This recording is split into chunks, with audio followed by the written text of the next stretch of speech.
Hello, hello, hello, hello. Welcome, everybody. Welcome in to Behind the Experience, the car show, of course, with your hosts, me, Anthony McCrary.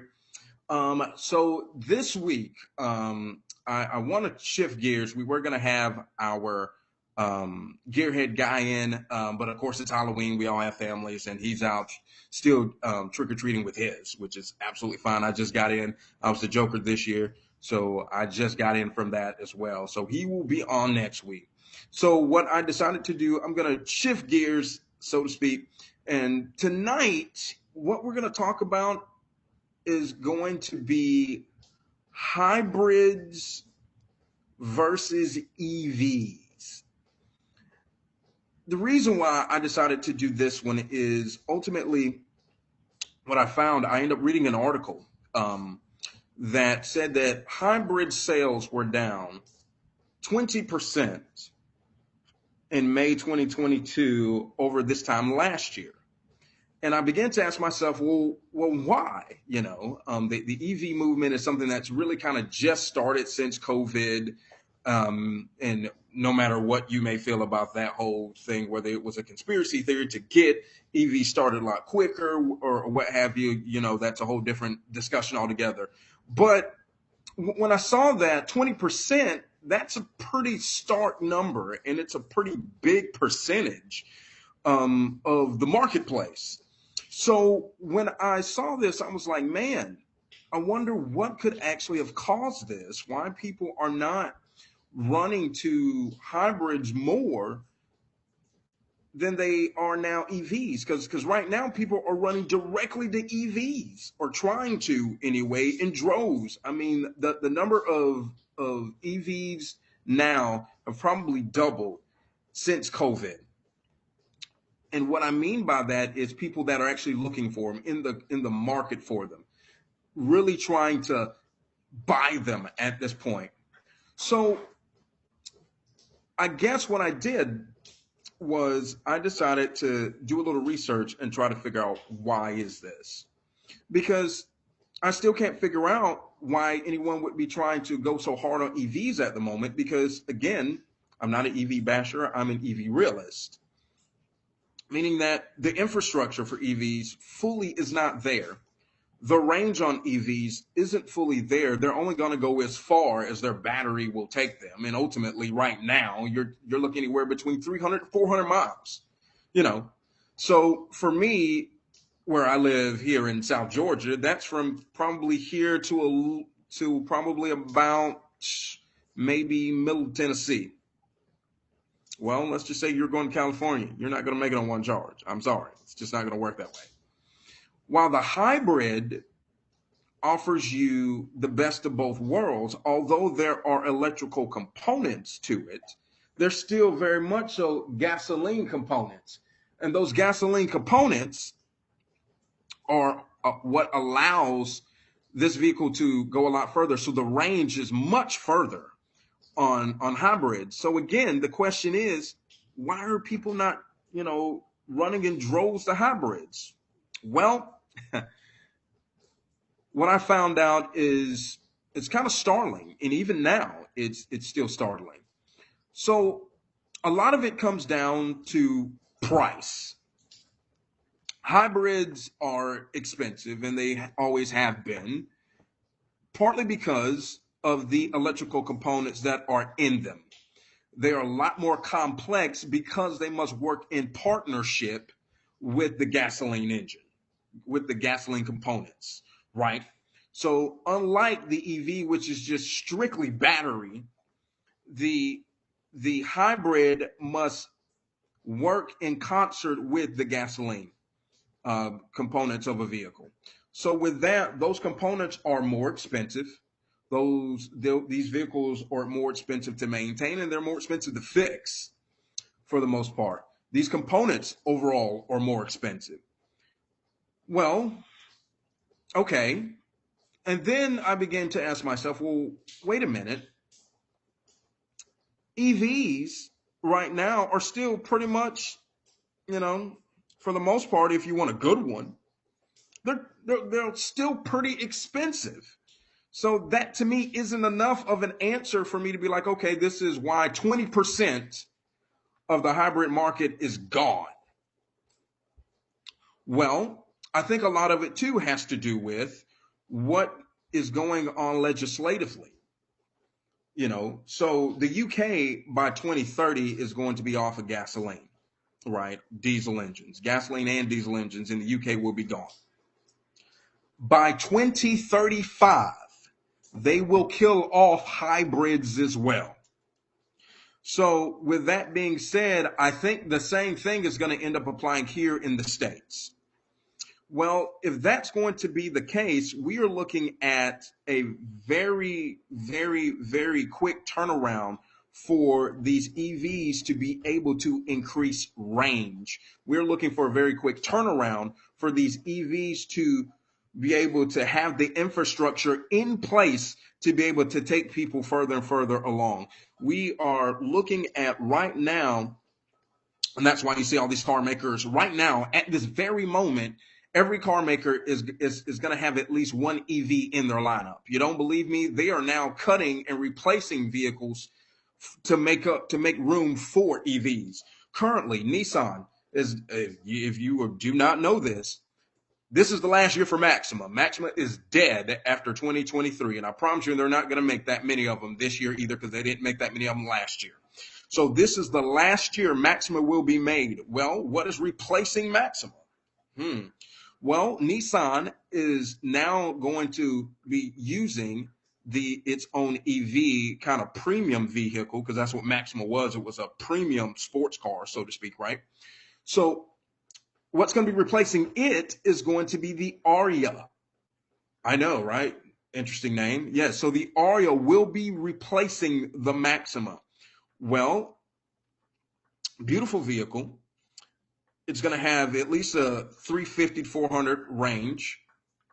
The beautiful thing that I love about it is the technology in it is going to be so advanced that the vehicle, for the most part, is going to, be able to drive itself in many ways, but it won't. I promise you, it's not a Tesla. That is truly a Tesla thing. Same thing with Toyota. If you are an Avalon fan, I hate to tell you, 2022, this is it for the Avalon. This is it. It is gone after this year. They will not make another one after this year. What's replacing that? Well, Toyota's trying to keep it quiet, but of course, me being in the industry, the Crown will be replacing that. Currently, they brought back the Venza, which is a hybrid. Now, I think eventually the Venza will go all electric, but the Crown is what's going to replace it, and that's going to be kind of comparable to the size of the, like if you know what a Nissan Murano kind of looks like, it's going to be kind of comparable to the size of that, maybe slightly smaller than that. But it's going to be, again, same type of range and same type of luxury feel. So again, why are these hybrids right now going extinct? I think it has a lot to do with really the availability of them, even though they're more available than EVs, but not every dealership carries them. Where I currently live, I think maybe 4 or 5 dealerships may have, maybe 3 dealerships total actually, may have a hybrid on their lot. You're more likely to see an EV on the lot than you are a hybrid, because the legislative push is so hard for them. Now, the beautiful thing, the one thing I do love about the EV, because again, I'm not an EV basher, I'm just an EV realist, is that what is going to eventually happen is that whether we want to or not, is that all of us at some point are going to be driving EVs. This is not something that's going away. This isn't a fad. This isn't going to be something like the hybrid where it's going to be a niche kind of thing. If you want to be kind of more environmental, you can be. No, this is not even going to remotely be anything like that. This is going to be the norm. Just like the gasoline engine is the norm, the EV is going to be the norm. There are advantages to this. Advantage is that, especially what we're going to see in the truck market as that begins to evolve further, and EVs begin to invade that space even more so, is it's going to come down all about the utility aspects of it, meaning that what am I going to be able to do from Jump Street? Meaning, what am I going to be able to do from zero? And that's where the EV has full advantage over gasoline and hybrid.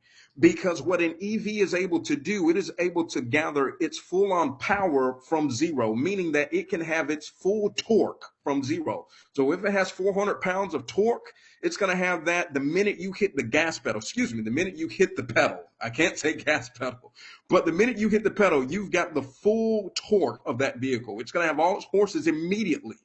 Unlike gas, you got to kind of prime it. You got to kind of push it, and then it gets there. Those RPMs begin to rise, and then you go and get all the torque that you need. No, that's one thing that EVs don't have to worry about. They've got it from zero. The minute you hit the pedal, you've got all the power you need under your foot immediately. What we're going to start seeing, and that's why I think trucks, for the most part, this is so pivotal for trucks. What we're going to start seeing is more trucks and SUVs become EVs. Ford has already started it. The Lightning is for real. Chevrolet and GMC right behind them.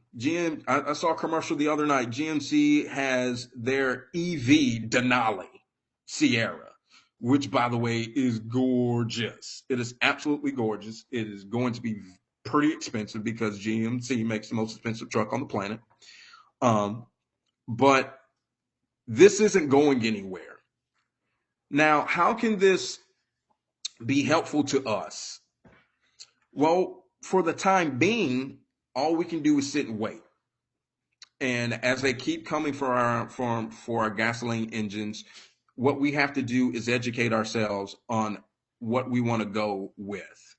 And truly, they are coming for the gasoline engine entirely. I mean, this year they already said that they are cutting the Dodge Charger V8s. They're gone. This is the last year of those.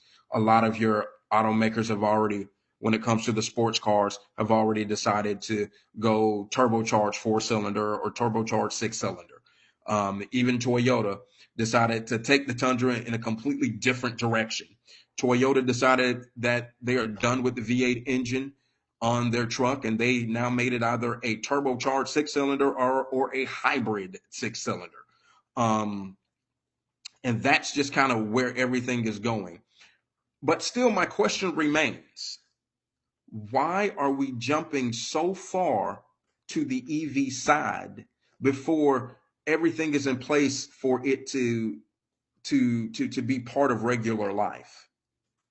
And that's the question that I have not been able to fully answer. I honestly don't know. I don't know why we are jumping so far into this EV pool and everything isn't ready yet. It's like jumping into a swimming pool with no water in it.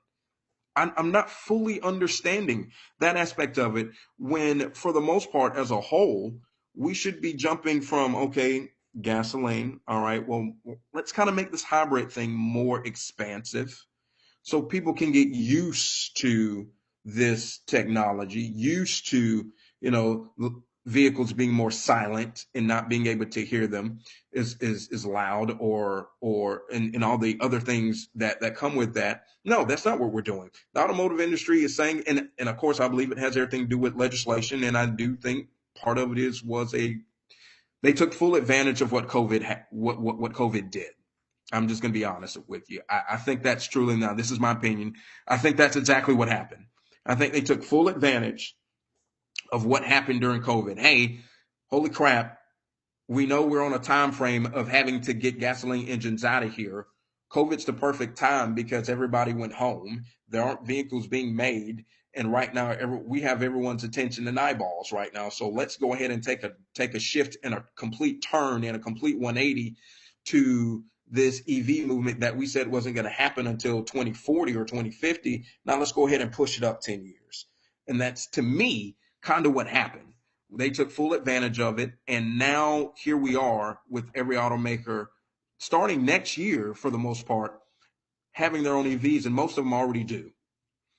Kia already has theirs.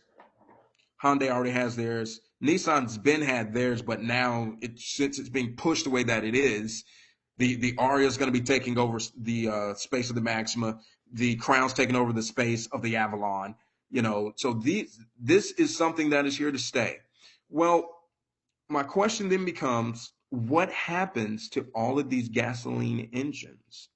Are we going to have a program that's going to be more like, I don't know, Cash for Clunkers? If you guys are old enough to remember that back in 2008, 2009, 2010, when that whole thing was happening, when we were moving to more fuel efficient vehicles, is it going to be more of a program like that?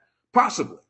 They're already putting things in place, such as if you buy an EV, there's a tax credit that you can claim. Now, in a previous podcast, I did mention that that is something that federal government does have out. But here's the kicker with that. That is something that is based upon your state as well. Again, our government, although it is all knowing and all seeing for the most part, they do leave most things to each individual state.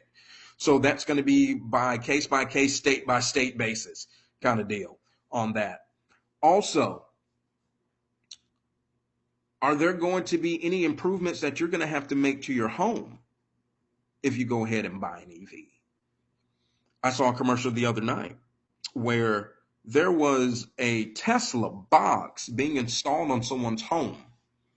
And it was not just to charge their Tesla, because it was a Tesla commercial, but it was talking about, the power savings in which they can have, within their home. And so it got me to thinking, as these EVs begin to roll out, are there going to be certain things that we're going to have to do to our home power grid to be able to charge, let's just say, multiple EVs if we all are going to end up having to go to this? Because let's just be honest, most married couples have two vehicles, right? So if they have two vehicles, well, if you have the plug in one sucking all this power from the house, I'm going to have mine plugged in too. Well, here's a lot of other power that's being sucked from the house that my house may not be able to sustain so much power being sucked out of it, So now we're going to a completely different conversation, which is, are our houses going to have to be completely rewired to be able to handle this? And this is, again, going back to the hybrid argument. This is something you don't have to worry about with hybrids. You want to know why? Because for the most part, the hybrid recharges itself every time that you hit the brakes. Anytime that you drive below 30 to 40 miles an hour, it's recharging the battery. So you're not having to plug it in anywhere. And you rarely do. And anytime that you get above 40 to 50, well, guess what? It knows that that's too much power for the battery, so it kicks into the gasoline engine aspect of it. So again, why are we jumping into EVs so quickly? The hybrids, for the most part, still look like your everyday vehicles. Your EVs, for the most part, look like spaceships. Let's just be honest. They do. If hybrids were more affordable, would more people jump to the hybrid, knowing that they are more readily available? The infrastructure is already there. You don't have to worry about range. You don't have to worry about overall maintenance for the most part. Now, the maintenance can be expensive. I'm not going to sit here and tell you that it's not. It really is. A battery on a hybrid is going to cost you just as much as the engine would. And that's just kind of the truth of the matter. And that's why people eventually dump them. But that same problem is going to exist in the EV market. Yeah? You don't believe me? Right now, if you were to Google right now how much a Tesla battery costs,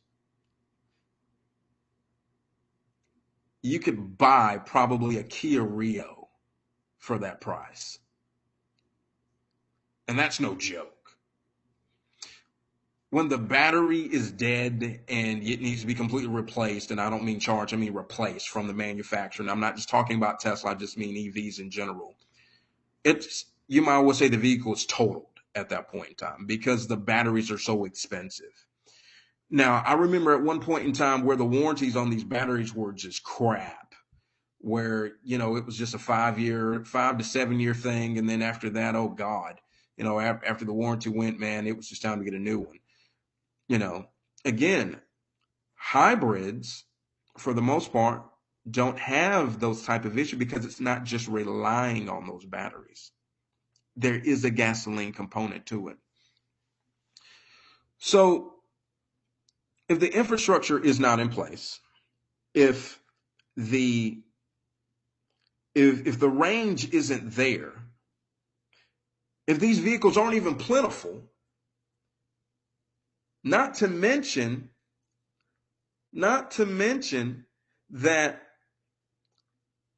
when they become plentiful, we're talking 10 years from now, and even then it's not going to overtake the gasoline market, because even though they're going to be cutting them, the UK is cutting themselves off at 2030, those vehicles are still going to be there.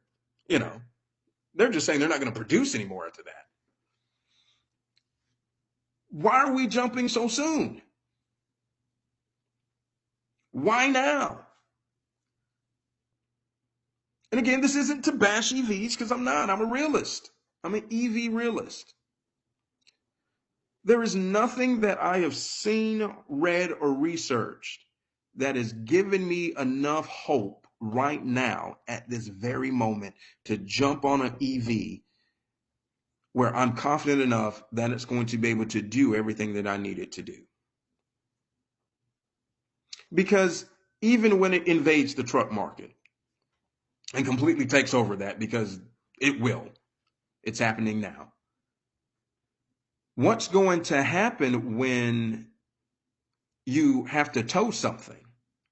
Because the same math applies, or the same metrics apply, as if it was a gasoline engine. So when you hook a trailer up to a truck, you can go ahead and cut that tow. You can go ahead and cut those MPGs in half.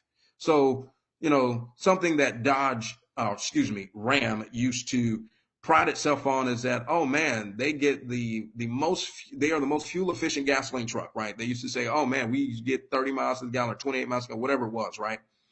Yeah, that's cool. That's when it's not towing something. Now, when it tows something, now you get what your typical truck's going to get when it begins to tow something, anywhere between 12 to 15 miles.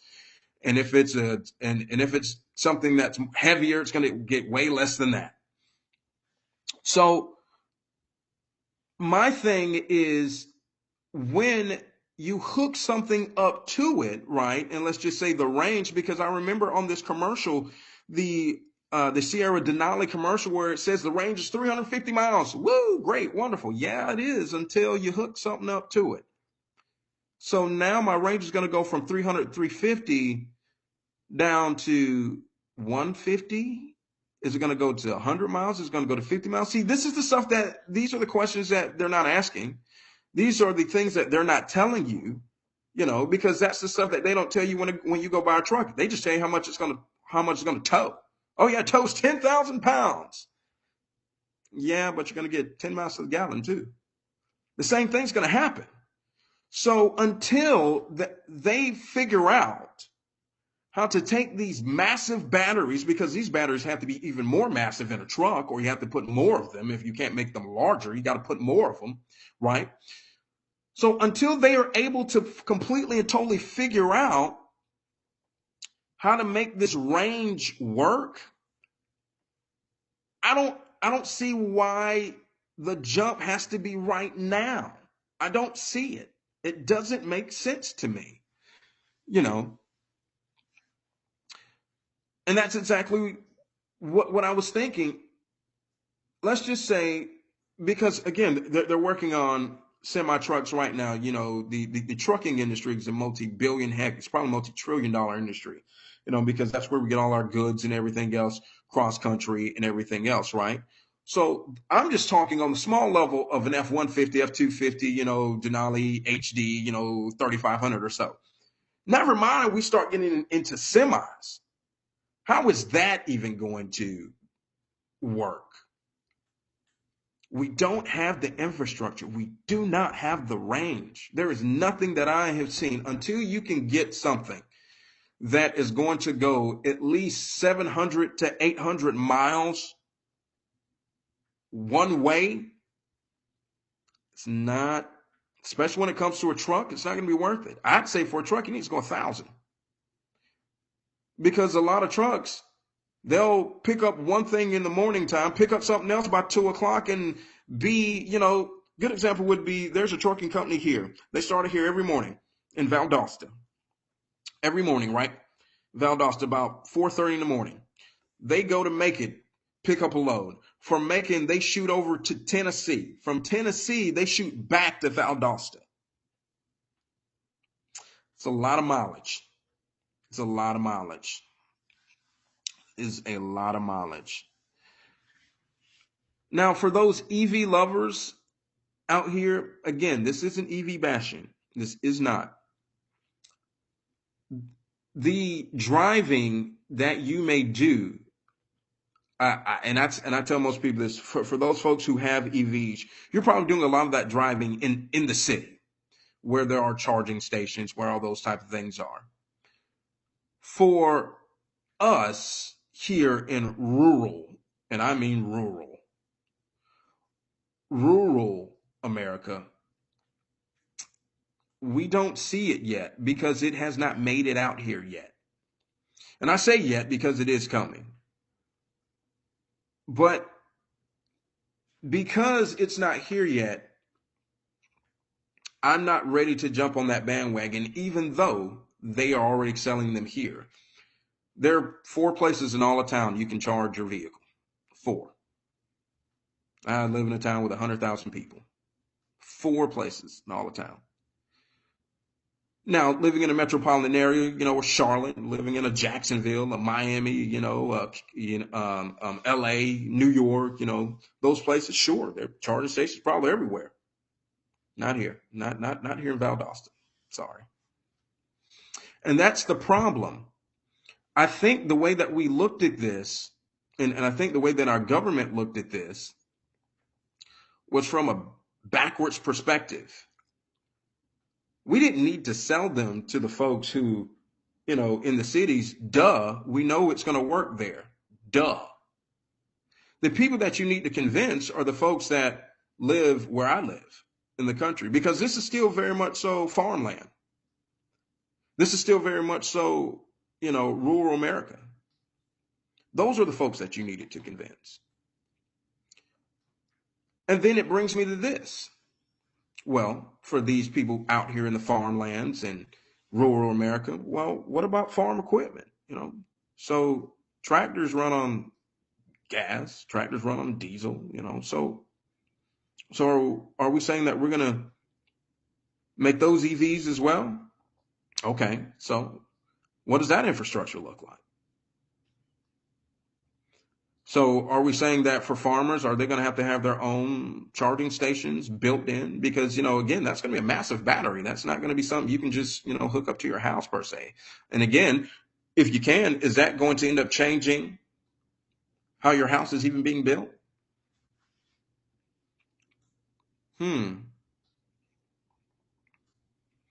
So again, my question still becomes, why aren't we running to hybrids?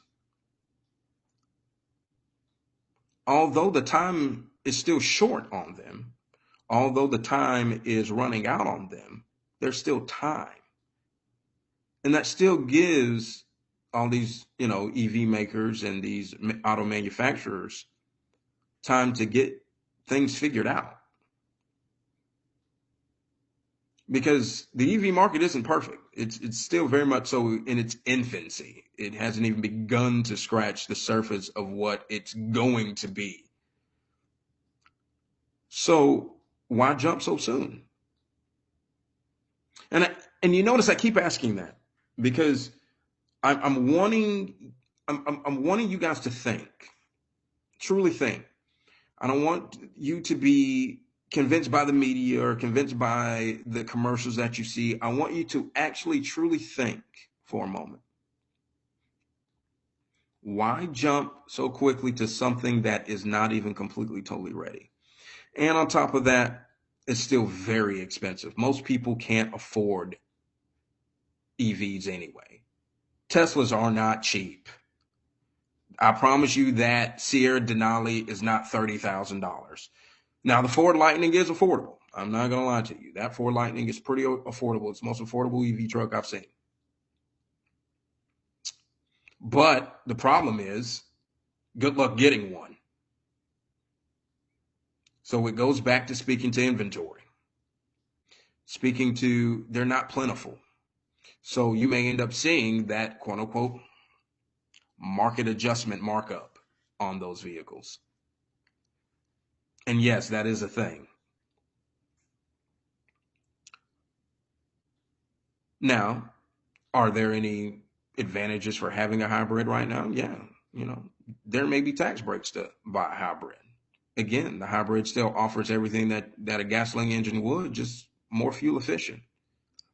You don't have the same worries. You don't have to worry about the range at all because guess what? The gasoline engine is going to kick in. I would advise anyone, if you have a hybrid, please, God, have an extended warranty on that thing. Good Lord. And understand your battery's warranty on that. And that's something I tell anyone, even if you're buying an EV, understand that battery warranty, understand what is covered and what is not covered under that. Understand what normal wear and tear is. So if hybrids are more available, if hybrids are, you have easier access to them, and hybrids practically do the same thing as an EV, but you get further range with it, why haven't we looked at having hybrids in the trucking industry? Why are we going straight to EVs? Now I get it. I understand, hybrids are those components are very expensive, and they are. But those EVs are going to be too. An EV truck is not going to, a EV semi is not going to be the same price as a gasoline semi. I promise you that. It's not. It's not even going to be close to that.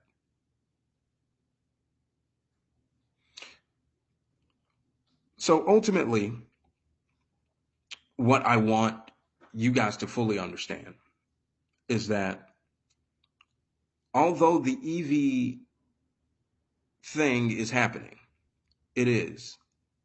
Don't be so quick. Don't be so fast to jump aboard without doing your research, without understanding that there may be alternatives that you can take right now while you still have the time to take them that can still serve the same purpose, that will at least buy you enough time for this EV thing to fully work itself out.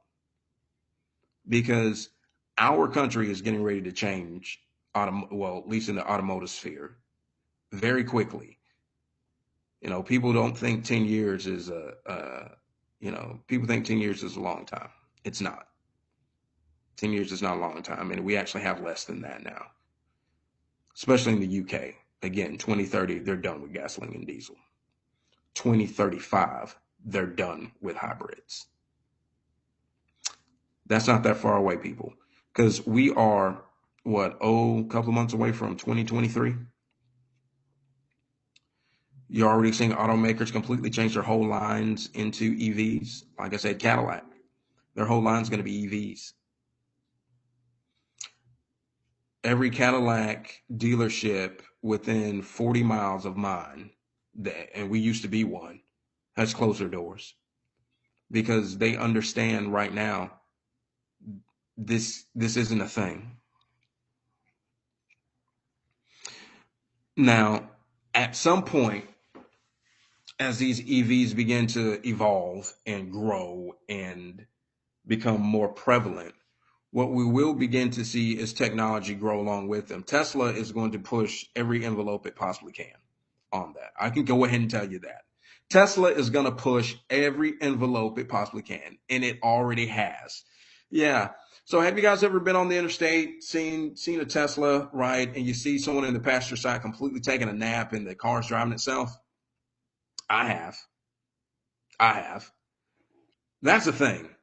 Tesla is actually working on right now self-driving semis. You heard me. Self-driving semi-trucks. So what is that going to do to the truck drivers? Well, it's going to make them obsolete because guess what? You have to sleep by law. You, a human truck driver, has to sleep. The autonomous truck does not. Mm. So be careful what you wish for. We want to be more environmentally friendly, and we want to be, save the planet. And don't get me wrong, I'm all for green, but I'm not for taking green out of people's pockets, though. I'm not for that. And that's what's happening with this EV push. That's exactly what's happening with this EV push. It's to make us as a whole more autonomous. It's even happening in the automotive industry to the point where they're now going to be dealerships. And I shouldn't even let this get out the bag, but I'm going to. They're now going to be dealerships that will not have salespeople because they won't need us to sell you an autonomous vehicle. You can just be right at home like you are right now. Go online, shop, and a autonomous truck will bring you your car. Or when that technology becomes available to everything else, the car that you want will drive itself to your address.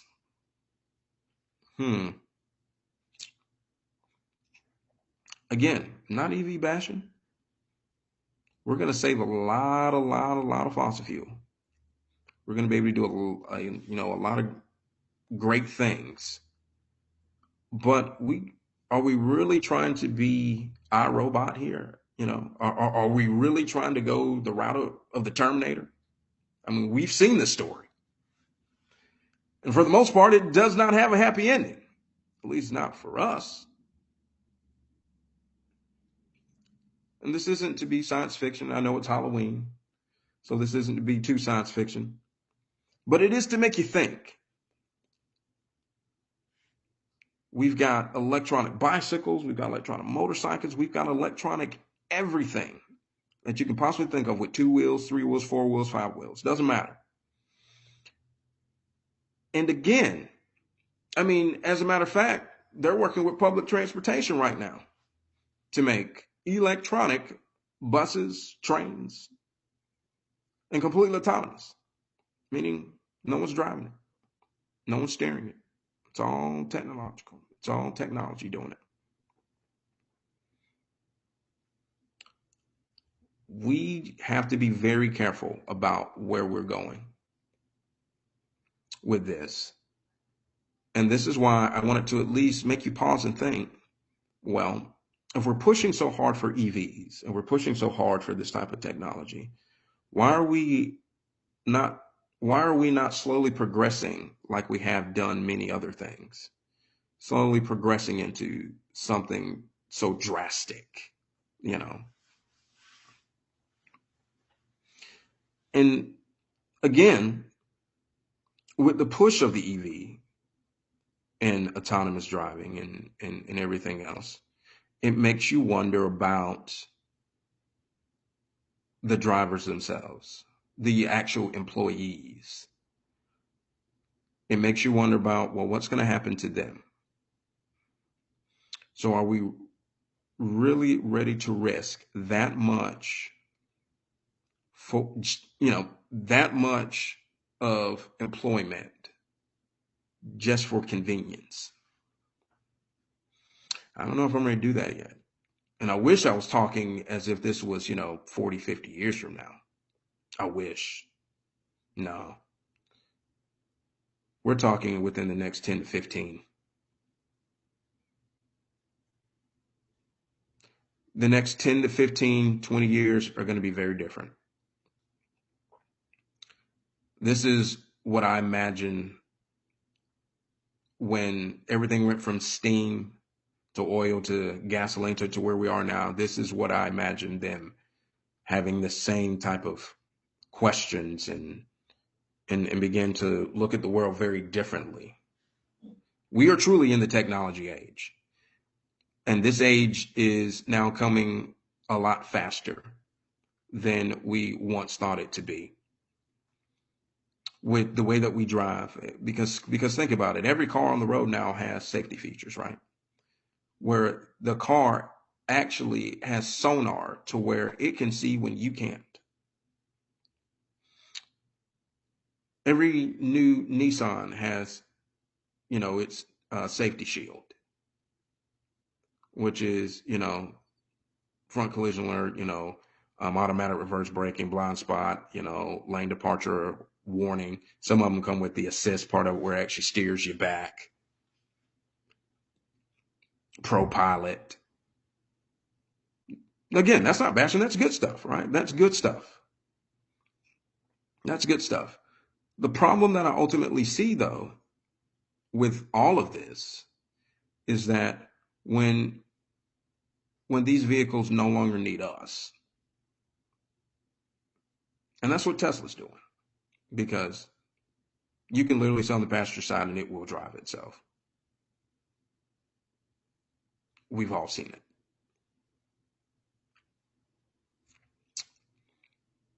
So with the hybrids, I would say if you've never had an opportunity to take a look at any, take a look at some.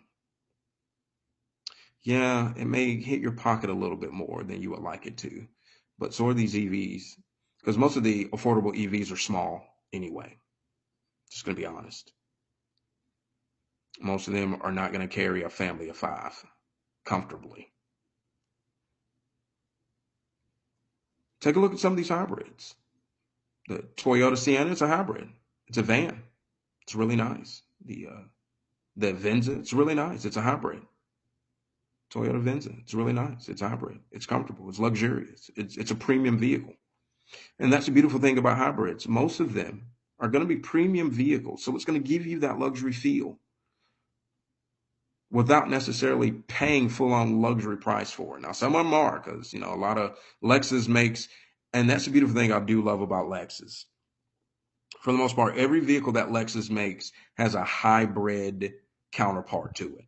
Every vehicle, for the most part, has a hybrid counterpart. Well, that's going to change when EVs become a real thing, across the board. It's going to go from, until gasoline's completely phased out, it's going to be a gasoline component, vehicle, and then EV component. And you're going to see that price jump substantially too.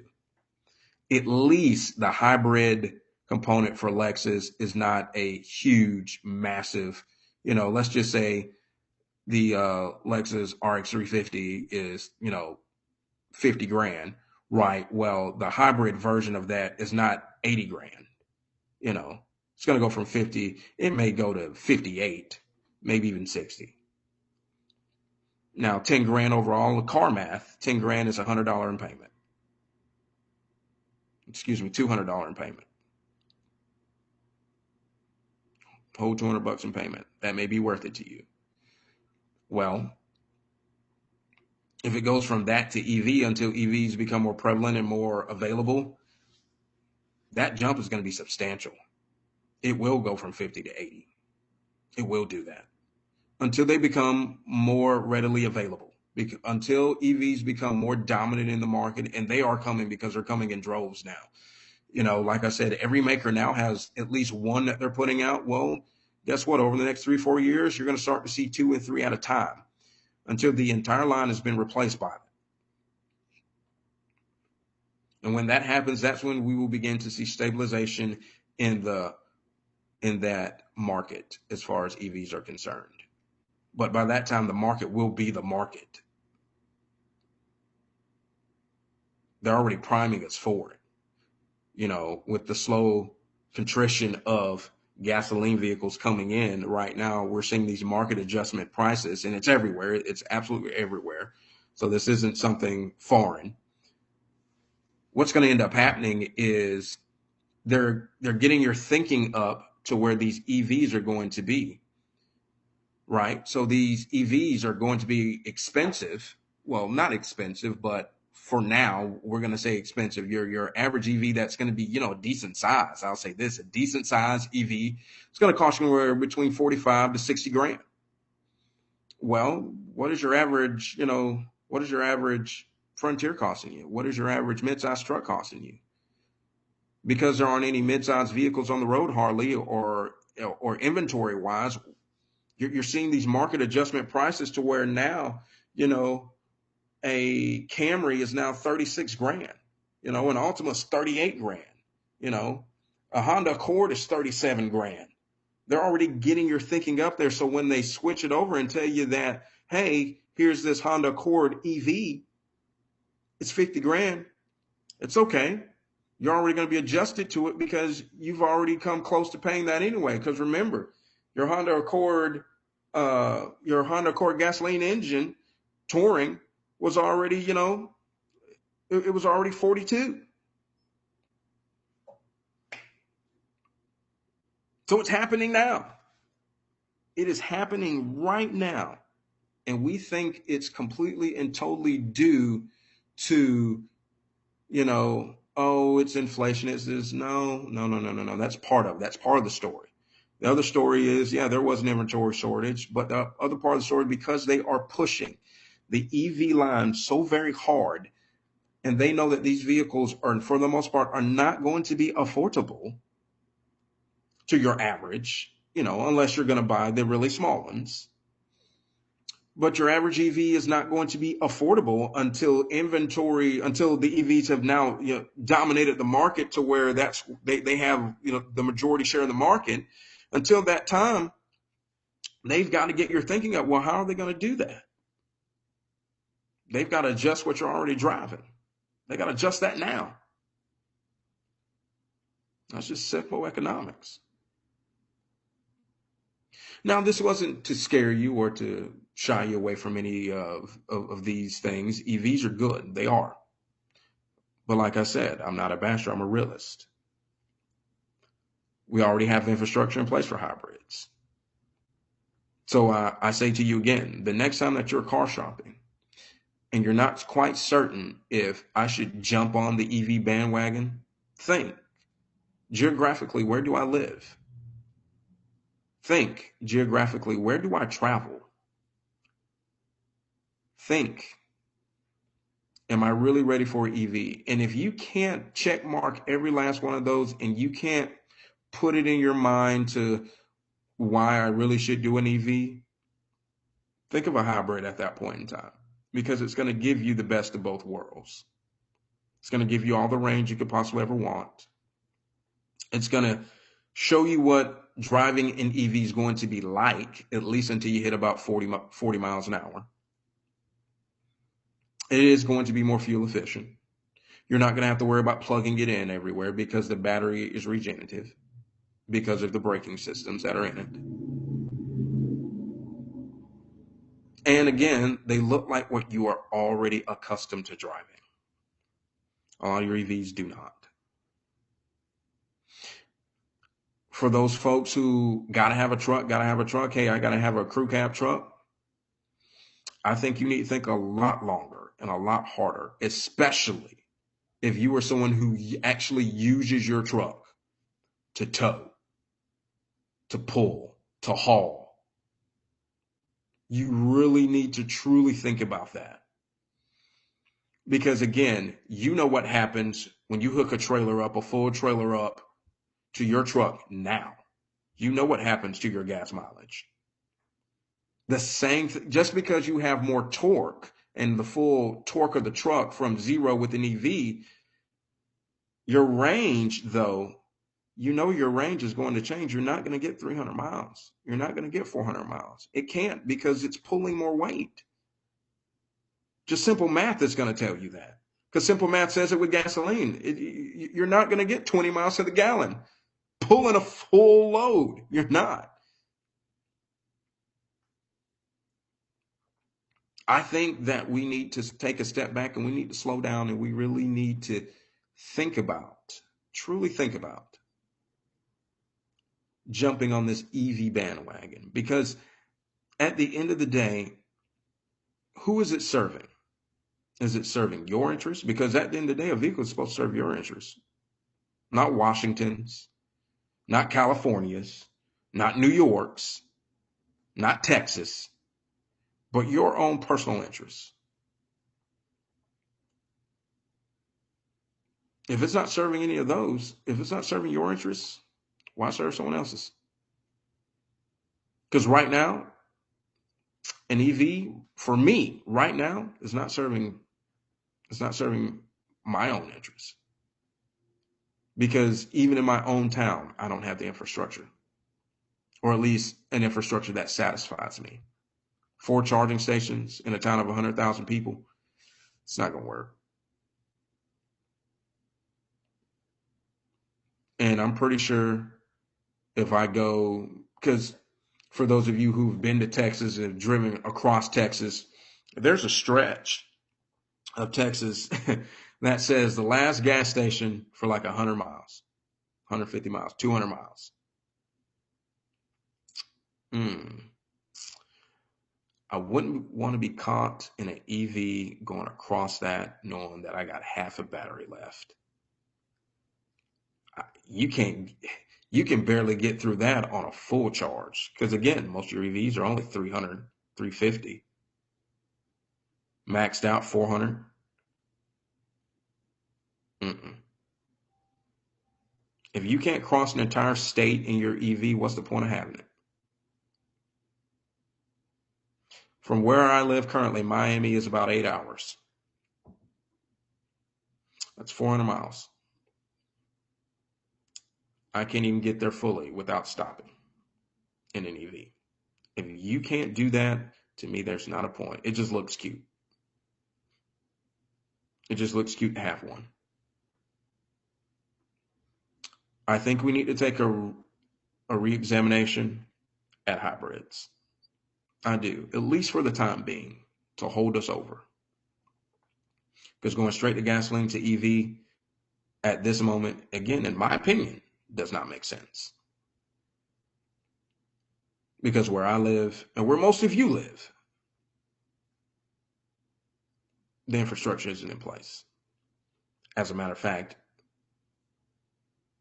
for conversation's sake, it's not even thought about. And it's not. Just like, you know, we have this federal bill that says that there should be Wi-Fi reaching every home in America, but yet there's still so many people out in rural America who has none. Still in 2022. So what in the world do you really think is going to happen in, you know, in the EV market with all these stations and things of that nature? Same thing. Same thing. Until I start seeing this infrastructure bill that was put into place, until I start seeing these charging stations put down left and right, nah, I'm not ready to jump ship just yet. Even though they're telling us, yeah, go ahead and jump ship now. For a tax credit, depending on what state I live in, I may not even get. And of course, you're going to give me $7,500 back because I just spent 60 grand. You got to spend 60 grand to get $7,500 back. Jesus Christ, that's just crazy if you really think about it. I got to spend $60,000, upwards of $60,000 to get $7,500 back.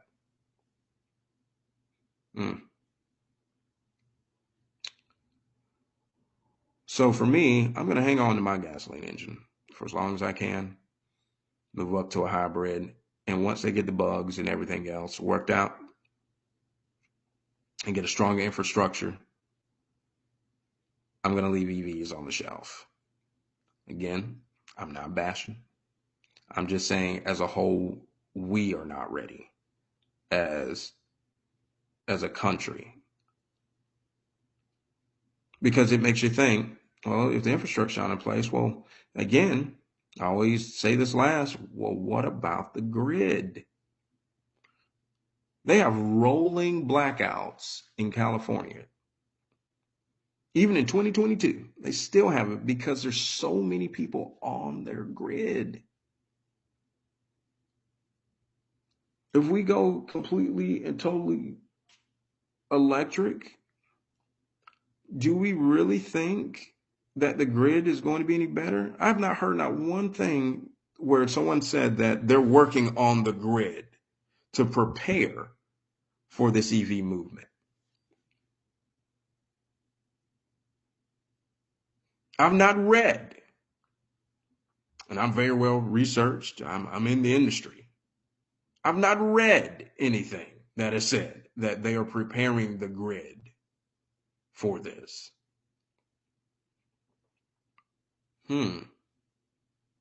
So the very grid that sustains all of our homes and all of our businesses and things like that, we're going to add to it, right? We're going to add to it. And we're not going to add a little bit. We're going to add a lot because we said, remember, in the next 10 years, 15 years, 20 years, we are going to be all electric. Well, geez, and you've had some automakers already decide that, hey, we're going to go ahead and make our entire fleet of vehicles EVs. Oh my God. So we're going to add all of this to a grid that can barely sustain what we've got going on right now. I don't know about you. As my mom would say, some of the milk ain't clean. Something about that just don't sit right with me.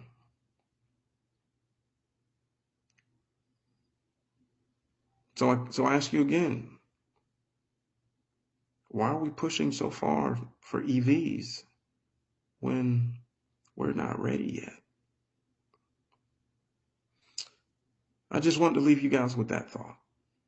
So again, the next time that you guys are out vehicle shopping and you're thinking about an EV, think of hybrid.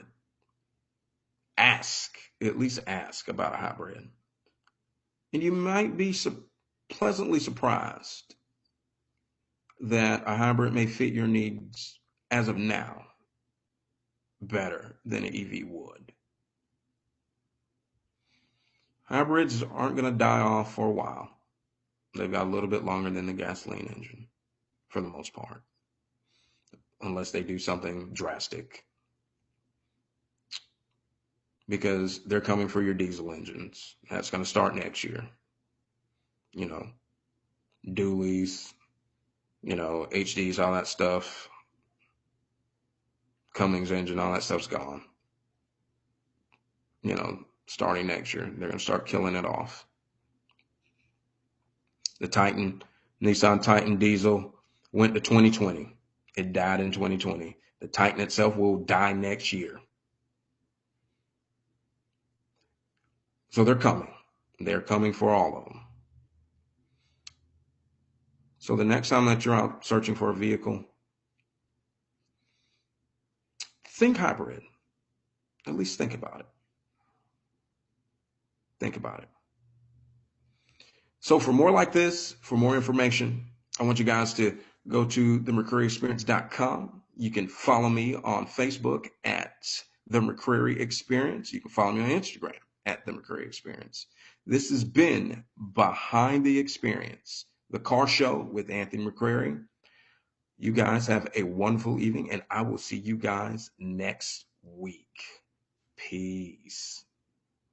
Valdosta Nissan has your new Nissan. Come drive yours away today. Our flagship all-new 2022 Nissan Pathfinder comes with style and new advanced safety technology. Go on a new adventure with just 1.9% financing right now. 2022 Rogues are dropping in daily. Also available with just 1.9% financing right now. Plus, get free oil changes for life and a 20-year, 200,000-mile warranty. That's real service after the sale. The thrill of the drive, only at Valdosta Nissan.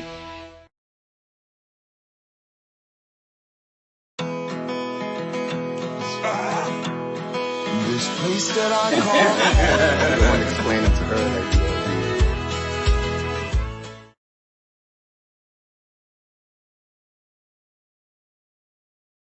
Valdosta Nissan says, pick your payment, then pick your vehicle. At Valdosta Nissan, we have so many vehicles to sell, we're letting you pick your payment. Some as low as $199 a month, and some even have zero down. Your vehicle, your payment. It's that easy. With over 300 company-wide, there's a vehicle for everyone, and you pick the payment. Come see why so many folks buy from Valdosta Nissan every day.